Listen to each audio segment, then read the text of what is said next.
자, 오늘은 이제 예수님의 명령 우리가 주일마다 함께 묵상하고 있는데요. 이제 20번째 명령입니다. 20번째 명령. 우리 20번째 명령은 좁은 길을 선택하라. 좁은 길을 선택하라라는 명령인데요. 자, 좁은 길을 선택하라. 자, 여러분 우리는 다 넓고 크고 좋아 보이는 길을 가기를 원하지만 성경에서 우리에게 주시는 말씀은 좁은 문으로 들어가고 좁은 길을 갈 것을 말씀합니다. 자, 그래서 오늘 이제 13절, 14절을 시작은 좁은 문으로 들어가라, 좁은 문으로 들어가라라고 말씀하면서 자, 하나는 그런데 두 가지 하나는 부정적으로 멸망으로 인도하는 문이 있다는 것입니다. 하나는 멸망으로 인도하는 문이 있고 긍정적으로는 또 생명으로 인도하는 문이 있다라는 것입니다. 자, 그래서 좁은 문으로 들어가라. 좁은 문으로 들어가라. 자, 좁은 문으로 들어가는 것은 단회적인 거예요. 단회적. 좁은 문으로 우리가 들어가는 것은 단회적인 것이고 좁은 길을 걷는 것은 지속적으로 걷는 것입니다. 그러니까 이게 굉장히 구원. 그러니까 오늘 좁은 길을 선택하라라는 이 명령은 우리의 구원에 관련된 총체적인 성경의 요약의 말씀이라고 할 수 있는 너무너무 중요한 거예요. 그렇죠? 우리의 구원. 그러니까 우리가 개인적으로 봤을 때 가장 중요한 것은 우리의 구원의 문제입니다. 구원의 문제. 그래서 오늘 좁은 길을 선택하라라는 명령은 이 구원과 관련된 성경의 요약이라고 할 수 있을 만큼 중요한 말씀입니다. 그래서 좁은 문으로 들어가라. 그러니까 처음에 이제 한번 들어가야 되는 것입니다. 그러니까 그리스도를 영접하는 순간적인 믿음의 결단이 있어야 되는 것입니다. 우리가 이 좁은 길을 처음부터 갈 수가 없습니다. 좁은 문으로 일단 들어가야 돼요. 그거는 예수 그리스도를 영접하는 이제 순간적인 믿음의 결단, 단회적인 것이죠. 사실 원래 우리가 영접하는 것은 원래 단회적인 것인데 우리가 이제 처음에 영접하는 과정이 좀 흐릿하거나 좀 잘 이렇게 분명하지 않을 때 뭐 다시 이렇게 하는 경우도 있는데 원래는 그렇지만 진짜 영접하는 것은 한 번인 것이죠. 원래는.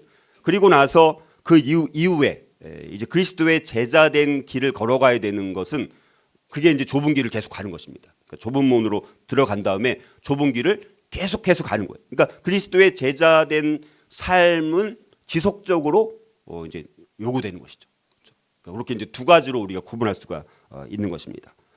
자, 그래서 이제 여기 13절, 14절 말씀을 보면 이제는 하나는 긍정적인 것이고 하나는 부정적인 것인데 멸망으로 인도하는 문에 대해서는 크다. 우리가 작은 걸 좋아해요, 큰 걸 좋아해요. 집도 큰 집, 그렇죠? 또 차도 큰 차 좋아하고. 그래서 우리나라도 뭐 대로, 뭐 대한 다 대자 되게 좋아해요. 우리나라 사람. 우리 나라가 작아서 그런지 몰라도 대한민국 큰 뭐 대로 그렇게 큰 걸로 시작하는 게 굉장히 많습니다. 크고 넓고 많은 거. 그러나 생명으로 인도하는 분은 아주 좁고 협착하고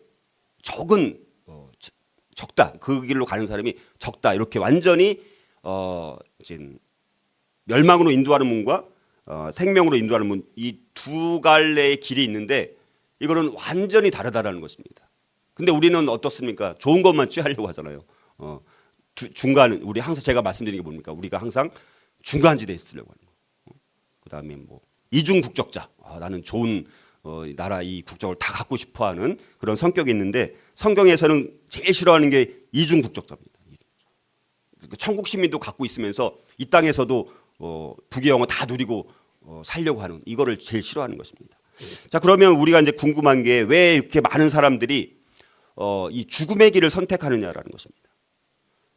자, 영원한 고통 가운데 거하는 지옥이 분명히 우리에 있다라고 이제 믿는데 많은 사람들이 그 죽음의 길을 따르기로 선택한다라는 것이 어떨 때는 이해가 안 되는 거. 물론 이제 불신자들은 그게 당연한 것이지만 우리 믿음의 사람이 되고 나서 우리가 봤을 때는 정말 지옥길로 가는 저 사람들 근데도 왜 맨날 저렇게 넓은 길로 갈까?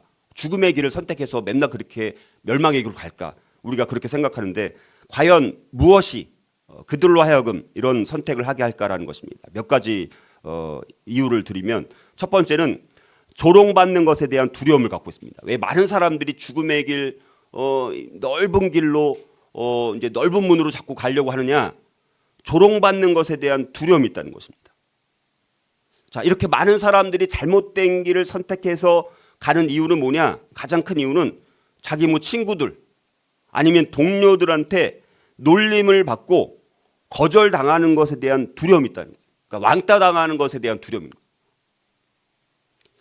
자, 그래서 근데 원래 예수님은 사람들이 믿음의 백성들한테 막 악한 말을 할 때 어떻게 하라고 말씀하셨습니까?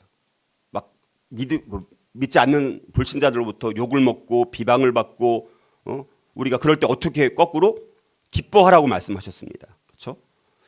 자, 그래서 우리는 올바른 길을 선택했다라는 분명한 확신이 있다라면 다른 사람들이 우리에게 악한 말을 해도 기뻐하면서 우리가 가는 좁은 길, 생명의 길을 계속 가야 되는데, 근데 자꾸 어떤 악한 말을 듣고 비방하는 말을 듣고 자기가 또 왕따 당하고 하는 것 같으니까 그럼 다른 사람들이 가는 그 길을 자기도 가게 되는 거예요. 그러니까 조롱받는 것에 대한 두려움이 있다는 것입니다. 자, 그래서 근데 사람들 성경을 보면 거짓 선생들, 이 거짓 선지자들, 거짓 스승들, 그렇죠? 그들은 인기와 인기를 얻으면서 이제 살아가는 사람들입니다. 그래서 인기를 사람들은 얻기를 원합니다. 그래서 베드로후서 2장 1절 2절에 보면 너희 중에도 거짓 선생들이 있으리라. 그들은 멸망하게 할 이단을 가만히 끌어들여 임박한 멸망을 스스로 취하는 자들이라. 이로 말미암아 진리의 도가 비방을 받을 것이다 라고 말씀합니다. 그런데 성경은 우리에게 경고를 합니다. 뭐라고 경고하냐? 사람을 두려워하면 올무에 걸리게 되군요. 사람을 두려워하면 올무에 걸리게 된다라고 말씀합니다. 덧치죠. 그래서 이사야서 51장 12절 15절 거기 말씀 보면 이렇게 말씀합니다. 너는 어떠한 자에게 죽을 사람을 두려워하며 풀같이 될 사람의 아들을 두려워하느냐? 하늘을 펴고 땅의 기초를 정하고 너를 지은 자 여호와를 어찌하여 잊어버렸느냐? 너희는 내게 듣고 그들의 비방을 두려워하지 말라. 그들의 비방에 놀라지 말라. 이렇게 말씀을 하고 있습니다. 근데 우리는 자꾸 조롱받는 것에 대한 두려움이 있으니까 좁은 길로 가면 사람들이 막 무시하는 거예요. 왜 너 다 이렇게 가는데 왜 너는 왜 그 길로 가? 이렇게 자꾸 비방하고 조롱을 받으니까 남들이 가는 것처럼 다시 이렇게 회귀해서 가려고 하는 그런 성향이 있다 보니까 알지도 못하면서 조롱받는 것에 대한 그 두려움 때문에 넓은 길로 그냥 자기도 모르면서 따라가는 사람들이 많다라는 것입니다. 자, 또 왜 많은 사람들이 죽음의 길을 선택하느냐라는 것입니다. 그것은 죄의 쾌락 때문이에요. 죄의 쾌락. 죄는요, 나쁜 것인지 알지만 죄는 죄 가운데 뭐가 있냐면 쾌락이 있습니다. 죄는 뭐가 있다고요? 쾌락이 있습니다. 그런데 그 쾌락의 시간은 길까요, 짧을까요? 사실은 굉장히 짧은 것입니다. 그리고 나중에는 슬퍼하게 되거나 후회하게 됩니다. 우리도 가끔 그런 경우가 있잖아요. 우리가 작은 죄를 지을 때가 있잖아요. 근데 그때 그 가운데 쾌락이 있거든요. 근데 그때는 쾌락이 있지만 쾌락은 잠깐 지나고 나면 후회합니다. 괜히 내가 또 그랬다. 그렇죠? 자, 이 세상을 사는 모든 사람들은 일시적인 그릇된 쾌락, 그러니까 일시적인 그릇된 쾌락이나 예수님을 위한 일시적인 고통 가운데 선택을 해야 한다는 것이죠. 우리가 모세가 젊었을 때 이런 것에 직면했었죠. 히브리서 11장 24절 26절 믿음으로 모세는 장성하여 바로의 공주의 아들이라 칭함받기를 거절하고 도리어 하나님의 백성과 함께 고난받기를 잠시 죄악의 낙을 누리는 것보다 더 좋아하고 그리스도를 위하여 받는 수모를 애굽의 모든 보화보다 더 큰 재물로 여겼으니 이는 상 주심을 바라봅니다. 자, 모세는 그 애굽이라는 초강대국의 왕자로서 정말 어마어마한 부귀영화를 다 누리면서 살아갈 수가 있었는데 도리어 하나님의 백성과 함께 고난받기를 잠시 죄악의 낙을 누리는 것보다 더 좋아했다라고 말씀을 하고 있다는 것입니다. 자, 하나님께서는 죄의 쾌락이 갖고 오는 악 영향에 대해서 분명히 말씀을 하셨고요.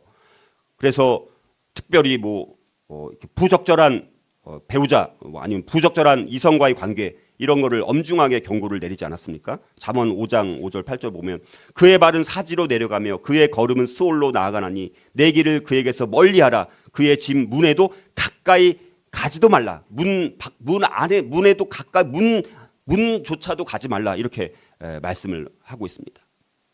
그리고 우리가 늘 또 요즘에 성적인 논란이 있고 너무나 또 인터넷 그냥 내가 보려고 하지 않아도 내가 어떤 경건한 하나님의 말씀을 찾아도 거기에 뭐가 뜨냐면 이상한 게 이상한 게 말씀을 찾는 그런 것도 말씀을 찾으려고 찾는데 거기 보면 다 이상한 외설적인 것이 너무나 뜨니까 우리 미디어에 노출된 우리 청소년들 또 어린 자녀들은 어려서부터 그게 너무나 많이 노출되어 있는 세상입니다. 그리고 그거에는 쾌락이 있어요. 그러니까 눈이 자꾸 거기 따라가게 되어 있습니다. 어른들도 그런데 애들은 청소년들 조심해야 되고 그래서 우리 미디어라는 것이 굉장히 위험한 거라는 것을 항상 경각심을 가져야 돼요. 자, 그다음에 세 번째로 또 왜 많은 사람들의 그렇게 죽음의 길을 선택하느냐? 세 번째는 본성 때문에 인간의 본성.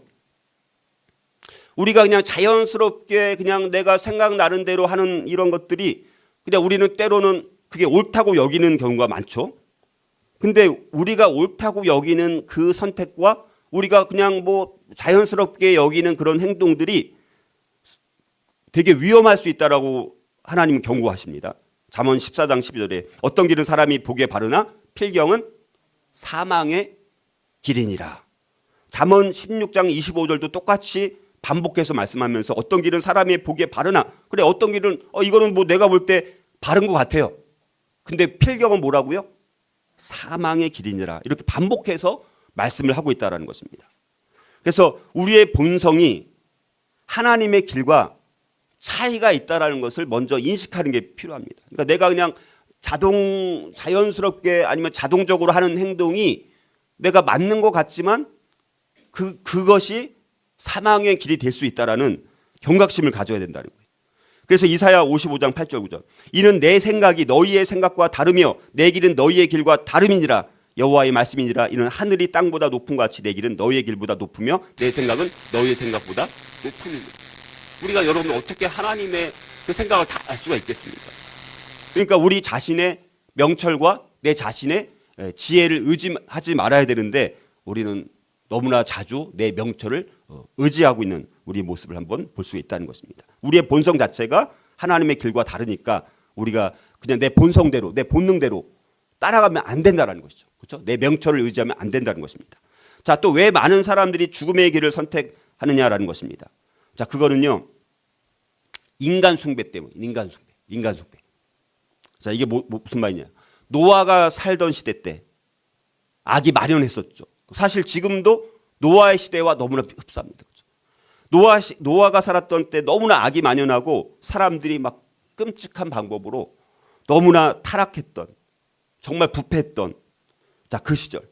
그거를 창세기 6장 4절에 보면 당시에 땅에는 네피림이 있었고 그 후에도 하나님의 아들들이 사람의 딸들에게로 들어와 자식을 낳았으니 그들은 용사라 고대의 명성이 있는 사람들이었더라. 이렇게 말씀합니다. 그러니까 노아가 살던 당시 사람들에 대해서 거기에 사악한 영웅들이 있었다는 것을 말씀합니다. 거기 네피림이라는 말이 나오죠. 뭐 물론 여러 가지 해석이 많이 있을 수 있지만 자, 네피림이라는 것은 인류의 아주 부도덕한 성적 타락의 결과로 생겨난 존재가 네피림이라고 할 수 있습니다. 그러니까 당시 세상을 지배하던 힘세고 강한 영웅, 많은 하수인을 거느렸던 압제자 같은 사람들, 전쟁과 약탈이나 방종과 사치 같은 이런 걸로 막 난무했던 그 시대 타락의 주역들이 바로 네피림이라는 것입니다. 힘이 굉장히 세고 머리가 막 뛰어나가지고 다른 사람들을 지도하는 위치에 있었던 그런 사람들입니다. 마치 큰 거인과 같은 그러나 부정적으로는 굉장히 회방꾼이라든가 무법자, 난폭군, 가해자, 폭군, 침략자 자 이런 사람들입니다. 근데 이런 사람들이 용사라고 표현을 하고 있고 거기에 또 뭐라고 나오냐면 고대에 명성이 있는 사람이라 고대 명성이 있는 사람들이라 이렇게 말씀합니다. 그러니까 이름만 들어도 알 수 있을 만큼 아주 잘 알려진 인물이라는 것입니다. 자, 그런데 이거는 좋은 의미로 명성이 있는 것이 아니라 사실은 악을 행함으로 인해서 사람들한테 많이 알려진 사람인가, 악명을 날리는 사람인가, 악명. 아주 강한 힘과 뛰어난 능력을 갖고 있고 재산을 막 어마어마하게 갖고 있었던 사람들. 그런데 여러분들 명성이 있는 사람들이란 말 자체는 이렇게 사실은 원래 의미는 사실 굉장히 부정적이고 회방꾼이고 폭력적이고 뭐 다른 사람들 막 착취해갖고 자기가 막 왕으로 군림하면서 막 이름을 날리고 명성을 날리고 막 오늘날 뭐 우리 아이들이 조그만 아이들이 우상으로 여기는 사람들이 누굽니까? 아이돌이죠, 아이돌. 근데 그게 얼마나 사탄적인 건지요. 얼마나 사탄적입니까? 근데 그거를 막 우상으로 여긴다니까요. 아이돌 자체가 우상이라는 뜻이잖아요, 또. 그래서 명성 있는 사람들이라는 것은 사람들이 근데 그런 사람들을 어떻게 했다는 거예요? 이런 네피림, 고대 명성 있는 이런 사람을 어떻게 했다는 것입니까? 존경했다는 거예요. 지금 아이들처럼 아이돌, 우리가 조그만 청소년 모든 애들이 막 아이돌을 우상으로 여기는 것처럼 그런 사람들을 존경했다는 것입니다. 영웅으로 대접을 받았다는 것입니다. 그러니까 이 악한 이렇게 군림하는 명성을 얻는 사람들은 악행을 엄청 많이 해도 그거를 교묘하게 다 가립니다. 사람들이 못 보게 다 가려요. 그리고 포장해서 정말 그럴듯하고 정말 영웅으로 보일 만한 그런 걸로만 이제 모든 작업을 하는 것입니다. 그러니까 노아 시대 때 얼마나 사람들이 영적 분별력이 없는 거예요. 그러니까 정말 악으로 사람들 막 착취하고 억압하면서 막 명성을 날리고 막 연예인들처럼 그렇게 막 뛰어서 그런데 사람들이 그 사람들의 정말 실질적인 삶을 보면 아주 악한 짓으로 그냥 가득 넘치고 완전히 부패하고 타락한 아주 악랄한 사람들인데 겉으로는 멋있는 사람, 유명한 사람, 연예인, 영웅으로 그렇게 되는 거예요. 그러니까 그 시대 때 그만큼 영적 분별력이 없는 거예요. 지금도 동일합니다. 지금도 동일해요. 많은 사람들이 막 영웅시하고 환호를 받는 영웅들. 그런데 어떻습니까? 하나님의 길을 그들이 경외하지 않고 악한 길로 가는데 그걸 막 믿음의 사람들, 하나님의 백성이라고 하는 사람들도 막 박수치면서 환호하면서 그 사람을 우상시 여기고 그 사람이 하는 행동을 따라하고 모방하고 그런 게 지금도 있어 없어요? 지금도 똑같은 거예요. 이렇게 인간 숭배, 마지막 때가 되면 될수록 인간을 숭배하는 세상이 되는 것입니다. 그래서 지금은 하나님을 우리가 영웅으로 예배하는 것이 아니라 누구를 마치 하나님처럼 대우를 합니까? 사람을 숭배하는 거예요. 사람 숭배. 그러니까 사람 숭배하는 세상이 된 거예요. 지금 오늘날 이 세상 우리가 제가 늘 말씀드리지만 1789년에 프랑스 대혁명이 일어나면서 사람들이 막 거기서부터 막 이제는 피해 혁명이 일어나고 이제 사람들을 막 이제는 혁명을 통해서 폭력을 써도 이제 무방한 이런 개념이 들어오게 되면서 그때부터가 인간을 숭배하는 세상이 되었다. 이제 어떤 목사님 그렇게 말하기도 한다. 지금은 사람을 숭배하는 것 때문에 그렇게 멸망의 길로 가는데 다 사람들이 환호하고 박수치니까 자기도 그렇게 따라가고 그런 사람들의 길을 모방해서 따라간다라는 것입니다. 자, 또 왜 많은 사람들의 그렇게 죽음의 길을 선택하느냐? 죄의 파괴적인 성질이 있다는 거예요. 죄의 파괴적인 성질이 있다는 것입니다. 자, 노아가 살던 시대 그 문명은 완전히 타락했던 세상이었습니다. 그뿐만 아니라 성경에서 또 충격적인 건 뭐냐?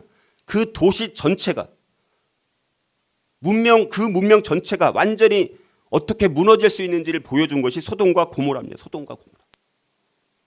그렇죠? 오늘날 우리 동성애 이것이 마련했던 도시가 소돔과 고모라 아니었습니까? 그래서 롯이라는 사람이 완전히 의인은 아니지만 그래도 의인으로 인정받는 롯이라는 사람이 사람들에게 이런 악을 행하지 말라라고 막 그렇게 설득해 봤지만 사람들이 그걸 받아들이지 않습니다.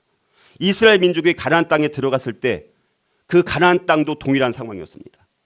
온갖 가증한 것들이 완전히 차고 넘쳤던 곳이 가나안 땅입니다. 그러니까 당시 많은 세계 곳곳이 다 문명이 파괴되고 부패하고 타락한 세상이었는데 가나안의 7 족속들, 그 족속들은 여호수아가 이스라엘 백성들을 데리고 이제 출애굽해가지고 가나안 땅을 정복할 때 거기를 정복해야 되는 이유는 뭐냐면요. 물론 약속의 땅이기도 하지만 이스라엘 백성들한테 그 가나안 땅에 살고 있었던 족속들이 가장 가증하고 가장 부패하고 온갖 우상으로 가득 넘쳤던 최악의 지역이 바로 가나안 땅이었습니다. 여러분들, 그래서 이스라엘 백성들한테 왜 하나님께서 그들을 완전히 다 멸망시키라고 말씀한 이유는 그들을 멸망하지 못하면 그들이 오히려 올무가 되어서 그들이 갖고 있었던 가증한 것들을 이스라엘 백성들이 섬길까 봐 그들을 전멸시킬 것을 말씀을 하지 않았습니까? 죄가 그래서 성경에는 항상 뭐에 비유가 되냐면 누룩에 비유되는 거예요. 누룩. 죄는 빠른 전염성이 아주 강력합니다. 그러니까 죄가 막 파괴적인 성질을 갖고 있으니까 이제는 누룩처럼 퍼지는 거예요. 그래서 교회 안에서도 예를 들어서 어떤 사람이 좀 이것도 뭐 될 것 같아 하면서 하나님 말씀에 위배되는 것인데 막 해버려요. 예를 들어서 그러면 나이가 어린 사람이나 믿음이 없는 사람이 저렇게 해도 되나 보다 또 따라서 하는 거예요. 그게 순식간에 누룩처럼 금방 퍼지게 됩니다. 죄는 이렇게 파괴적인 성질이 있어가지고 어느 한 사람으로부터 시작된 작은 죄라도 그것은 그 공동체 전체를 파괴시킬 수 있는 강력한 전염성이 매우 강하다는 거예요. 그래서 그게 나라까지도 온 열방 가운데 다 이렇게 지금 무너지고 있는 세상입니다. 지금 그게 바로 죄의 파괴적인 성질 때문에 다 그런 길을 가고 있다는 것입니다. 자, 그래서 우리가 또 왜 많은 사람들이 죽음의 길을 선택하느냐? 점점 깊어지는 어둠 때문에. 점점 깊어지는 어둠. 그래서 어둠 속으로 계속해서 자기도 모르게 더 깊이 들어가 버립니다. 잠언 4장 19절을 보면 악인의 길은 어둠 같다. 악인의 길은 어둠 같다라고 말씀합니다. 반면에 잠언 4장 18절은 의인의 길은 돋는 햇살 같아서 크게 빛나 한낮에 광명에 이르거니와 이렇게 말씀합니다. 자, 그런데 여러분 사람들이 죄의 쾌락을 자꾸 즐기면 즐길수록 쾌락이 있으니까 점점 더 빠지는 거잖아요. 그런데 그 죄의 쾌락을 즐기면 즐길수록 그들의 길은 점점 더 밝아집니까? 어두워집니까? 점점 어두워지니까 이제는 자기가 하는 행위가 악한 것을 양심이 있기 때문에 어느 정도 압니다. 그런데도 죄의 쾌락에 있는 것을 즐기다 보니까 이걸 포기를 못하는 거예요. 그래서 근데 빛이 비치면 그걸 좋아할까 싫어할까요? 제일 싫어하는 거죠. 빛을 제일 싫어하는 것이죠. 악인들은 빛을 제일 싫어합니다. 그러니까 점점 더 어둠 속으로 깊이 빠져 들어가는 거예요. 우리가 이제 거기서 돌이키고 회개해야 되는데 그렇지 못하니까 점점 이 어둠의 구렁텅이로 빠져 들어가게 되어 있다라는 것입니다. 자, 그다음에 그러면 이 죽음의 길, 이렇게 죽음의 길을 가고 있는데 그 원인을 살펴봤다면 죽음의 길의 특징이 뭘까? 죽음의 길의 특징이 뭔지를 우리가 알아야 됩니다. 왜냐하면 자, 우리가 전염병에 걸리는 것을 피하려고 한다면 그 병의 증상에 대해서도 우리가 경계하게 되겠죠. 마찬가지로 우리가 멸망의 길로 드러나는 그런 현상에 대해서 잘 알아야지만 우리가 그 멸망의 길이 갖고 있는 특징을 알아야지 그 길을 안 갈 것 아닙니까? 그렇죠? 그 죽음의 길이 갖고 있는 특징이 뭐냐? 오늘 거기 아까 말씀드렸던 것처럼 크고 넓고 많은 사람들이 가는 거예요. 그러니까 우리가 큰 데를 될 수 있으면 가는 게 좋은 게 아닌 거예요. 넓은 데도 좋은 게 아닙니다. 많은 것도 좋은 게 아닌 거예요. 기본적으로. 근데 그게 의미가 뭐냐? 첫 번째는 자, 죽음의 길의 특징은 첫 번째는 넓다는 겁니다. 넓다라는 거예요. 13절에 멸망으로 인도하는 문은 크고 그 길이 넓다라고 말씀합니다. 넓다라는 거예요. 넓다라는 것은 거칠 것이 없이 광활한 땅을 가리키는 거예요. 거칠 것이 없이 광활한 땅을 이제 보는 거예요.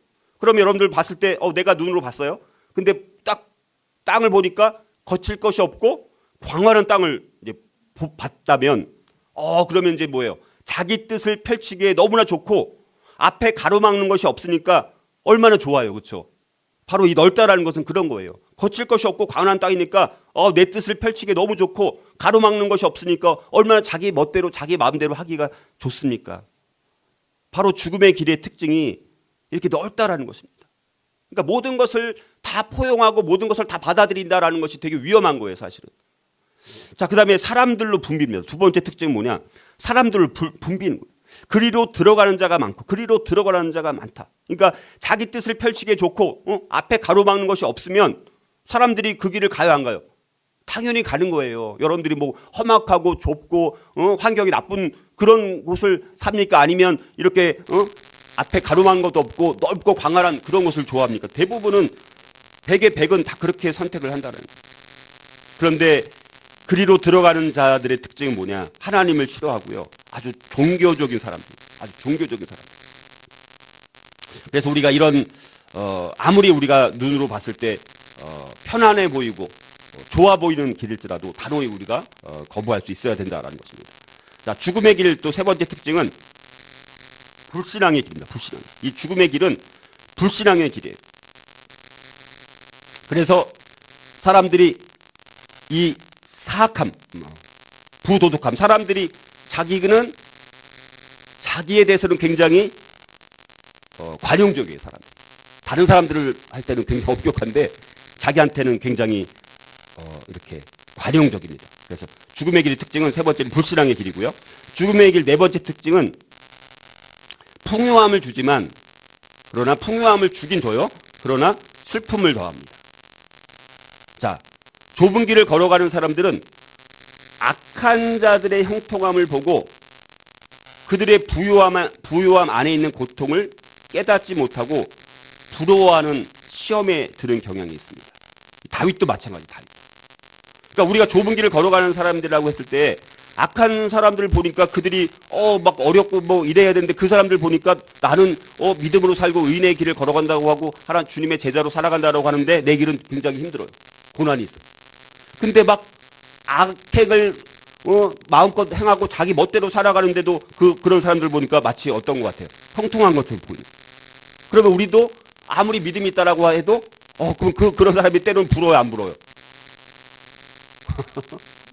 우리 다 성인 우리 자 부러워한다. 심지어 다윗도. 그래서 시편 73편 3절 19절 거기 해당되는 말씀만 읽어보면 이런 다윗도 똑같은 시험에 부딪힙니다. 자, 다윗의 고백이에요. 이는 내가 악인의 형통함을 보고 오만한 자를 질투하였음이로다. 그들의 소득은 마음의 소음보다 많으며 볼지어다 이들은 악인들이라도 항상 평안하고 재물은 더욱 불어나는도다. 내 마음을 깨끗하게 하며 내 손을 씻어 무죄하다 한 것이 실로 헛되도다. 내가 어쩌면 이를 알까 하여 생각한즉 그것이 내게 심한 고통이 되었더니 하나님의 성소에 들어갈 때에야 그들의 종말을 내가 깨달았나이다. 그들 누굽니까? 악인들의 종말을 내가 깨달았나이다. 어디에서? 하나님의 성소에 들어가서 보니까 내가 정말 부럽게 여겼던 악한 대로 살아가는데 막 형통하고 그들의 부는 점점 늘어나고, 그런데 내가 성소에 들어가 보니까 그 악한 길을 걸어가는 이 악인들의 종말이 어떤지를 내가 깨달았나이다. 주께서 참으로 그들을 미끄러운 곳에 두시며 파멸에 던지시니 그들이 어찌하여 그리 갑자기 황폐되었는가 놀랄 정도로 그들은 전멸하였나이다. 이렇게 말씀합니다. 이거 얼마나 이 다윗의 고백이 정말 굉장히 적나라한 고백이 아닌가. 이렇게 풍요함을 주지만 그들은 결국은 멸망의 길로 한순간에 다 전멸하게 된다. 물론 이 세상에서 현세에서의 삶은 그렇게 잘 먹고 잘 살다가 죽을 수 있겠지만, 그러나 그 이후에 그들의 끝은 반드시 멸망이다라는 것을, 지옥이라는 것을 우리는 다 알고 있지 않습니까? 자, 그 다음에 죽음의 길의 특징 다섯 번째는요, 어둠의 길입니다. 어둠의 길. 그래서 잠언 4장 19절 아까 읽었던 말씀처럼 악인의 길은 어둠 같아서, 근데 이제 문제가 뭐냐면 악인의 길은 어둠 같은데 그가 걸려 넘어져도 그것이 무엇인지 깨닫지 못하느니라. 이게 이제 비극이에요. 그러니까 우리가 캄캄한 어떤 진짜 완전히 캄캄한 데서 우리가 가다 보면 넘어져도 우리가 이제 안 보이면 그걸 깨닫지 못하잖아요. 그렇죠? 자, 그래서 이 악인의 길은 마치 어둠의 길을 가는 것과 마찬가지입니다. 자, 그래서 문제는 뭐냐면 자신에게 불행한 일, 그러니까 악인들은 뭐냐면요, 이 어둠으로 지금 비유해서 말씀하시는데 자기에게 불행한 일 혹은 심판이 닥쳐도 지금 당장 자기가 멸망을 해도요 깨닫지 못하는 영적인 무지함, 이거를 지금 솔로몬이 이야기를 하는 것입니다. 악인은 어둠에 처해져 있기 때문에 자기가 넘어져도 뭐 때문에 넘어졌는지를 깨닫지 못한다라고 말씀합니다. 자, 근데 그래서 중요한 건 뭐냐면 우리가 의인이든 악인이든 우리 삶 가운데 넘어질 수 있어요. 그렇죠? 이거는 악인도 그렇고 의인도 언제든지 우리 넘어질 수 있습니다. 그러나 의인은 영적 지각력, 영적 통찰력이 있기 때문에 내가 넘어진 이유를 깨달을 수가 있습니다. 넘어진 이유를 알아요. 그래서 넘어진 이유를 아니까 이제 그 이유를 없애는 데 집중을 하는 것이죠. 그래서 영적인 성장을 하는 거예요. 그래서 우리 계속 걸려 넘어질지라도 믿음의 사람들은, 의인들은 계속해서 고난과 뭐 장애물 부딪히고 또 걸려서 넘어지지만 영적 통찰력으로, 지각력으로 그것을 깨닫고, 아, 내가 뭐 이걸 잘못했구나, 내가 영적인 뭐 말씀과 기도에 내가 좀 더 무지했구나, 또 내가 너무 내가 분노대로 막 화를 냈고, 내가 또 너무 욕심을 가졌기 때문에, 너무 내가 또 이기적이었기 때문에, 이런 걸 깨달으면서 그런 걸 이제 없애가면서 영적으로 성장을 해가는 것이죠. 그런데 반면에 어둠의 길에 있는 사람들은 자기가 넘어진 이유를 깨닫지 못하고 오히려 문제는 뭐냐? 엉뚱한 것에서 그 문제를 찾습니다. 이유를 찾습니다. 그러다 보니까 더 악해지는 거예요. 더 어둠의 길로 더 가게 되는 것입니다. 비참한 자리로 더 가게 된다는 것이죠. 그러니까 이렇게 죽음의 길은 어둠의 길이라는 것입니다. 자, 그러면 반대로 그러면 우리가 걸어가야 되는 생명의 길의 특징은 뭐냐? 생명의 길의 특징. 반대죠, 반대. 첫 번째로 뭡니까? 좁아요. 생명으로 인도하는 문은 좁다. 14절에. 생명으로 인도하는 문은 좁아요. 큰 것과 반대입니다. 자, 물론 이것이 문의 크기가 작다, 뭐 그런 의미도 물론 있지만, 여기서는 들어가기가 어렵고 보잘것없는 문이에요. 그러니까 사람들이 겉에 삐까번쩍하는 거 좋아하잖아요, 그렇죠? 보잘것없는 거 싫어합니다. 들어가기가 어려워요. 그리고 보잘것없는 문같이 보이니까 그 길을 가려고 해요, 안 가려고 해요?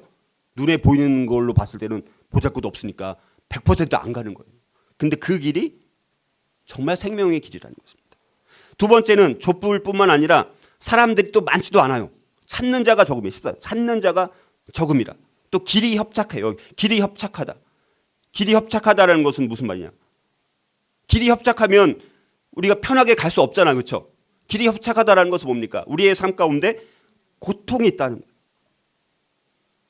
그리스도를 따르는 길은 비록 생명이 보장되어 있기는 하지만, 그러나 그 과정에 있어서는 끊임없이 고난을 받을 수밖에 없다라는 것을, 여기 협착하다는 것은, 협착하니까 가다 보면 여기 뭐 나뭇가지에 내가 걸리기도 하고 찔리기도 하고 가시에 찔리기도 하고 바닥에 있는 뭐 돌을 밟기도 하면서 고난이 있어요. 그 길이 협착하니까.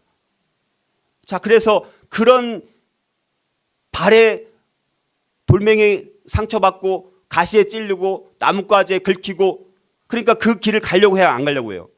그러니까 그 길을 가는 사람은 없는 거예요. 적은 거예요. 당연한 거잖아요. 그렇죠? 자, 그런데 엘리야라든가 다니엘 같은 사람들은 그럼에도 불구하고 큰 제국에 맞서서 막 왕에게 싸워서 홀로 맞서 싸웠던 사람 중에 한 사람들이 엘리야나 다니엘 같은 사람들입니다. 그 다음에 이제 이 생명의 길은 또 지혜의 길입니다. 지혜의 길. 잠언 4장 11절에 보면 내가 지혜로운 길을 내게 가르쳤으며 정직한 길로 너를 인도하였은즉.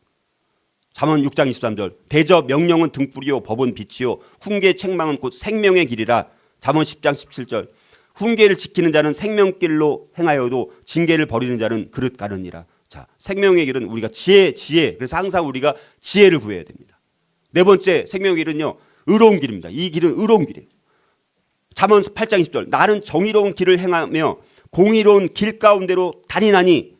잠언 12장 28절도 공의로운 길에 생명이 있나니 그 길은 사망이 없느니라, 이렇게 말씀합니다. 자, 생명의 길의 또 다섯 번째 특징은요, 예수님의 발자취를 따르는 길입니다. 예수님께서 걸어가신 그 발자취를 따라가는 길이 생명의 길입니다. 시편 85편 13절 의가 주의 앞에 앞서가며 주의 길을 닦으리로다. 요한복음 10장 27절 28절 내 양은 내 음성을 들으며 나는 그들을 알며 그들은 나를 따르느니라. 내가 그들에게 영생을 주노니, 이렇게 말씀합니다. 예수님의 발자취를 따라가는 길이 생명의 길을 걸어가는 길입니다. 예수님께서 걸어가신 그 길을 따라가는 사람들이 주님의 제자들입니다. 말로만이 아니라 정말 예수님께서 행하신, 예수님께서 걸어가신 그 길을 따라가는 사람들이 그리스도인이라는 거예요. 그러면 어떻게 하면 우리가 생명의 길을 걸어갈 수 있을까? 오늘 이제 적용으로 하면 첫 번째는 하나님께서 그의 길을 보여주시기를 간구해야 돼요. 우리가 그 길을 다 물론 말씀을 통해서 어느 정도 알지만, 그러니까 말씀을 통해서든 기도를 통해서든 하나님께서 우리가 걸어가야 될 길들을 보여주시기를 계속해서 간절히 기도해야 합니다. 시편 27편 11절에서 다윗이 이렇게 기도하지 않았습니까? 여호와여 주의 도를 내게 가르치시고 내 원수를 생각하셔서 평탄한 길로 나를 인도하소서. 우리가 걸어가야 될 길들을 보여달라고, 우리가 정말 그리고 진심으로 정말 간절히 옳은 길을 찾고 의의 길을 찾는다면 하나님께서 그 길을 보여주십니다. 우리가 찾기만 한다면, 정말 하나님 앞에 간절히 구한다면 하나님께서 그의 길을 알려주신다는 것입니다. 두 번째로 우리가 생명의 길을 어떻게 걸어가야 되느냐? 예수님을 따르기로 정해야 됩니다. 예수님을 내가 예수님을 따르겠다라고 결단해야 돼요. 내가 곧 길이요 진리요 생명이니 나로 말미암지 않고는 아버지께로 올 자가 없느니라, 이렇게 말씀하지 않습니까? 나는 세상의 빛이니 나를 따르는 자는 어둠에 다니지 아니하고 생명의 빛을 얻으리라. 예수님만이 길이요 진리요 생명입니다. 그분만이 세상의 빛입니다. 그분이 우리의 인생의 모든 모델이 되는 분입니다. 그분을 따르기로 결단해야 된다는 것이죠. 세 번째는 자신의 양심의 길을 기울여야 돼. 내 양심. 우리 하나님께서 가장 기본적으로 주신 것이 뭐냐? 양심입니다. 양심. 아무리 사소한 것이라고 할지라도요, 어떤 것을 결정을 내릴 때 내 양심에 자꾸 물어봐야 돼요. 어느 것이 옳은지 알려달라고. 그릇된 선택을 할 경우에는 또 내가 잘못했다라고 인정할 수 있어야 돼요. 그래서 우리가 양심에 따르는 것을 훈련하는 것이 필요합니다. 그리고 이제 그것에 더 이제 깊이 나가면 우리가 이제 우리 내면에서 역사하시는 성령님의 도우심으로 그 선택의 방향을 우리가 계속 물어봐야 돼요. 내가 이루는 갈라디아서 5장 10절 내가 이루니 너희는 성령을 따라 행하라. 그리하면 육체의 욕심을 이루지 아니하. 성령을 따라 행하라. 성령의 인도하심을 계속해서 구해야 돼요. 내 안에서 내 내면에서 말씀하시는 성령님께서 말씀하시는 것. 그러니까 하나님과 늘 교통함이 있어야 돼요. 늘 친밀한 교제 가운데 있어서 그분이 말씀하시는 것을 귀를 기울여서 성령이 교회들에게 하시는 말씀을 들을지어다. 성령이 우리 성도들에게 하시는 말씀을 들을지어다. 그거를 들을 수 있도록 듣는 귀를 달라고 귀를 기울이고 뭐라고 말씀하시는지를 계속 따라서 우리가 그 길을 따라가야 되는 것입니다.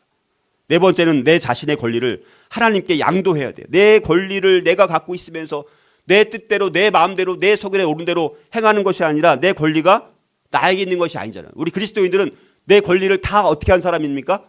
권리를 포기한 사람이에요. 근데 여전히 내 권리를 갖고 내 자아를 갖고 내 뜻을 갖고 내 속에 오른 대로 행하고 있다는 것은 말이 안 되는 것입니다. 권리를 포기한 사람인데 누구한테 양도했습니까? 예수님께 양도했는데 그거를 여전히 내 뜻대로 권리와 모든 것을 주님 앞에 내려놓고 그분의 뜻대로 따라야 되는데 여전히 내 권리를 내가 주장하고 있는 하나님 앞에서 주님 앞에서 우리가 그렇게 해서는 안 된다는 것입니다. 나 자신의 또 죽음을 선택해. 내 자신의 죽음. 그러니까 내가 내 야망과 이런 것들을 내가 하고 싶은 것들을 포기할 수 있어야 됩니다. 그래서 마태복음 16장 25절 누구든지 제 목숨을 구원하고자 하면 잃을 것이요 누구든지 나를 위하여 제 목숨을 잃으면 찾으리라. 이렇게 말씀합니다. 우리가 주님을 위해서 내 것을 다 포기할 수 있는, 뭐 내가 그렇다고 지금 칼로 찔러서 죽으라는 그런 의미가 아니라 내 것을 다 죽일 수 있어야 된다는 것입니다. 그래서 우리가 이제 이것을 좁은 길을 선택하는 데 필요한 성품이 뭐냐? 과단성이라는 성품이 있어요. 과단성. 우리 홈스쿨링 모임에서 배우지만 과단성이라는 게 뭐냐? 정확한 사실과 현명한 조언과 확실한 목표에 의거하여서 옳은 일을 선택하는 것이 과단성입니다. 정확한 사실과 현명한 조언과 확실한 목표에 의거해서 옳은 일을 선택하는 것. 이게 이제 과단성이라고 하는데요. 우리가 이제 제가 한번 옛날 말씀드렸던 시몬 베드로가 빌립보 가이사랴에서 예수님이 뭐 내가 누구냐라고 하니까 예수님께서 주님 그리스도시요 살아계신 하나님의 아들이니다 이렇게 고백하면서 그 빌립보 가이사랴라는 곳은 황제의 도시입니다. 황제의 도시. 황제가 세운 도시입니다. 거기서는 황제가 신이잖아요. 로마 시대 때, 예수님 시대 때, 제자들 시대 때. 거기서 베드로가 주는 그리스도시요 살아계신 하나님의 아들이라고 고백한 것은 베드로는 이제 황제의 논리, 이 세상 논리를 부인하고 자기는 영원한 하나님의 논리를 따라 살겠다라고 고백하는 고백입니다. 그것이. 황제의 이 세상의 논리를 따라 사는 것을 베드로는 고백하고 나는 이제 영원한 하나님의 논리를 따라 살겠습니다. 그리고 자기 관대를 부인하고 자기 자신을 직시했던 고백이기도 합니다. 눈에 보이는 것을 부인하고 믿음의 눈으로 바라봤던 관점이었습니다. 베드로가 넓은 문을 부인하고 좁은 길을 선택하는 그 선택이었습니다. 이 과단성이라는 것이 베드로가 주는 그리스도시요 살아계신 하나님의 아들이다라고 고백했던 그 고백 가운데 이 과단성이라는 좁은 길을 선택하라는 의미가 그 안에 잘 반영이 되어 있는 것 같아요. 그래서 뭐 시간 없으니까 짧게 넘어가고. 자, 그래서 오늘날 이 여러분들 지금 시대는 노아 시대와 같은 시대입니다. 그래서 노아 시대처럼 언제 홍수가 넘쳐나서 갑자기 세상의 종말이 언제 와도 이상하지 않은 세상입니다. 오늘 밤 주님이 재림하더라도 세상이 멸망하더라도 괜찮을 만큼 이 세상은 노아 시대처럼 먹고 마시고 장가가며 시집가면서 완전히 자기 멋대로 하고 싶은 거 다 하고 아까 말씀드렸던 정말 이 악인들 그 사람들 우상으로 섬기고 사람을 숭배하는 그런 세상 가운데 언제 하나님의 심판이 임해도 정말 부족할 만큼 그런 세상 가운데 살아가고 있습니다. 자, 그래서 누가복음 17장 26절 27절 노아의 때에 된 것과 같이 인자의 때에도 그러하리라. 노아가 방주에 들어가던 날까지 사람들이 먹고 마시고 장가들고 시집가더니 홍수가 나서 그들을 다 멸망시켰다라고 말씀을 하고 있습니다. 자, 그래서 우리는 지금 언제 주님이 재림해서 세상을 심판해도 부족한 세상입니다. 세상 가운데 여전히 우리 그럼에도 불구하고 우리 그리스도인들이 빛이 되어서 더 늦기 전에 여전히 그래도 진리를 찾고 있는 사람들을 향해서 그들을 하나님께로 인도해서 그 멸망으로부터 우리가 구원해낼 수 있는 복음의 통로, 구원의 통로로 저와 여러분들이 쓰임 받아야 되는 것입니다. 자, 결론 누가복음 13장 근데 24절에도 비슷한 말씀이 나옵니다. 거기 뭐라고 나오냐면 좁은 문으로 들어가라. 거기도 좁은 문 누가복음 13장 24절을 보면 좁은 문으로 근데 거기는 좁은 문으로 들어가기를 힘쓰라 이렇게 말씀해요. 좁은 문으로 들어가기를 힘쓰라. 내가 너희에게 이르노니 들어가기를 구하여도 못하는 자가 많으리라 그렇게 거기 말씀합니다. 여기 좁은 문으로 들어가기를 뭐라고요? 힘쓰라, 힘쓰라. 좁은 문으로 들어가는 것 자체에 힘쓸 것을 말씀합니다. 좁은 문으로 들어가는 것 자체만으로도 최선을 다하라는 말씀입니다. 이게 무슨 말입니까? 문이 열려 있을 때, 문이 닫혀 있을 때가 있습니다. 지금 문이 열려 있지만 문이 항상 열려 있을까요? 문이 항상 열려 있는 것은 아닙니다. 구원의 문이 열려 있을 때 어떻게 해서든지 그 문을 들어가도록 정말 최선을 다할 것을 말씀합니다. 지금 주어진 기회를 놓치지 말라는 거예요. 그러니까 믿음이 없는 자들에게 말하는 말씀이기도 한 것이죠. 뭡니까? 바로 지금 예수 그리스도를 통해서 마지막 주님의 재림으로 모든 것이 심판하기 직전인 지금 아직 그러나 언제인지 모르니까 바로 지금 여기서 예수님을 통한 열려진 그 구원의 문을 들어가도록 애쓸 것을 말씀하는 것입니다. 그러니까 여러분 구원받는 것이 내가 공짜로 구원받았으니까 값없이 우리가 구원받았으니까 뭐 대단치 않은 것으로 여길 수 있습니다. 여러분 내가 대가를 지불한 것도 없어요. 내가 어떤 공로를 행한 것도 없습니다. 어떤 선행을 한 것도 없어요. 아무것도 한 것도 없는데 그냥 주님께서 주신 선물을 받았을 뿐인데 우리가 엄청난 구원의 특별한 은총을 허락해 주셨는데 그러다 보니까 이 문이라는 것이 구원받는 거라는 것이 너무나 안일하게 우리가 여길 수 있다는 거예요. 구원이라는 것은 내 자신을 낮추고 예수님께 나아가는 자만이 얻을 수 있는 것이라는 점에서 좁은 문이지만 그러나 그 구원의 문은 항상 열려 있는 것은 아니더라는 거예요. 그리고 내 노력으로 내 어떤 선행으로 내 공로로 공적으로 어떤 걸 우리가 구원 얻을 수 없다라는 거예요. 문이 닫히기 전에 우리가 하나님 앞에 초청을 받는 그때 우리가 주님을 믿지 않는 우리 주변에 우리 가족들이 있다면 그래서 속히 우리가 구원을 전하는 것이 필요합니다. 그래서 이제 결론 이 계명 오늘 살펴본 계명 아까 말씀드렸다시피 구원에 대한 하나님의 계획이 아주 잘 요약되어 있는 말씀입니다. 구원에 대해서 이것처럼 이렇게 아주 간단하게 이렇게 쉽게 비유로 설명하는 것도 별로 없는 것 같아요. 그래서 어찌됐든 하나님은 믿는 사람들을 통해서 세상에 말씀하시면서 모든 사람들이 그런 어리석음과 죄로부터 이 진리의 길, 생명의 길로 돌아설 것을 강건하시도록 우리를 부르셨다라는 것이고 지금도 그렇게 그런데 그 길은 누구를 통해서? 예수님을 통해서. 예수님이 생명의 길입니다. 영생을 얻기 위해서 통과하는 문은 반드시 예수님을 통해서만 구원을 얻을 수가 있습니다. 그래서 우리가 예수님이 바로 좁은 길을 선택하라라는 거, 좁은 문으로 들어가라. 그런데 누구를 통해서 들어갈 수 있습니까? 예수 그리스도를 통해서 우리가 그 문을 들어갈 수 있다. 자, 그래서 지금 세상은 너무나 악합니다. 그래서 우리가 정말 이 멸망으로 이끄는 넓은 길로 가는 길이 아니라 우리가 정말 좁은 길을 걸어가고 우리가 흉내만 내는 삶이 아니라 하나님의 백성으로서 흉내만 내는 삶이 아니라 정말 우리가 정말 좁은 문을 우리가 들어간 사람으로서 그렇다면 정말 좁은 길을 매일매일 우리가 걸어가고 있는지를 한번 우리가 돌아보는 시간이 되었으면 좋겠습니다. 예, 우리 함께 제가 또 우리 나의 결심, 우리 나의 다짐, 우리 함께 고백하면서 이제 우리가 넓은 길에 우리가 있지 아니하고 좁은 길을 계속해서 걸어가겠습니다. 라는 고백을 함께 아멘으로 우리 하시면 좋겠습니다. 나는 사람이 아닌 하나님의 인정을 구하겠습니다. 나는 이 육신의 즐거움을 이제는 영원한 상급으로 바꾸어서 살겠습니다. 나는 좁은 길 혹은 넓은 길로 인도하는 그 길 중에서 내가 선택하는 것이 정말 잘 선택한 것인지를 항상 묻겠습니다. 나의 마음과 시선을 악한 것으로부터 보호하겠습니다. 내 본성을 내려놓고 하나님의 길을 구하겠습니다. 나는 하나님의 말씀을 기준으로 삼고 세상의 다른 사람들 혹은 다른 어떤 사람들이 나의 다른 사람들과 내 길을 비교하지 않겠습니다. 내 양심에 말씀하시는 성령님을 잘 경청하겠습니다. 하나님의 의로운 손길이 나를 인도하시기를 간절히 간구하겠습니다. 이 고백이 저와 여러분들의 고백이 되어서 우리가 정말 이 좁은 문을 들어간 자로서 좁은 길을 계속해서 걸어가서 우리가 생명의 길로 저와 여러분들이 한 사람도 열애 없이 다 천국에 함께 갈 수 있기를 주님의 이름으로 축복합니다.